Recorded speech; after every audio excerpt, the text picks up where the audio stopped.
City update ન્યૂઝમાં આપનું સ્વાગત છે। સુરતમાં હવે પોલીસ કર્મચારી પણ સુરક્ષિત નથી। નાના વરાછા ઢાળ પાસે ટ્રાફિક હટાવવા ગયેલા પોલીસ કમિશનરના પીએ અક્ષય આહિર પર જીવલેણ હુમલો થયો। ટ્રાવેલ્સ બસના જમાવડાના કારણે ટ્રાફિક જામ થયો હતો, ત્યારે ફરજ નિભાવતા હેડ કોન્સ્ટેબલ અક્ષય આહિરને 3 શખ્સોએ માર માર્યો। લક્ઝરી બસમાંથી ઉતરેલા 2 લોકો અને એક કાર ચાલકે મળીને હુમલો કર્યો। કારમાંથી ભાજપનો ખેસ પણ મળી આવ્યો છે।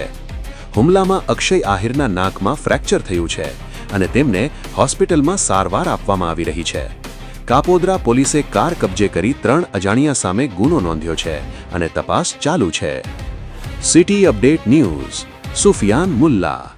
જોડાયેલા રહો, કારણ કે હવે શહેર નહીં સમગ્ર દેશ કહેશે। આ છે સિટી અપડેટ ન્યૂઝ।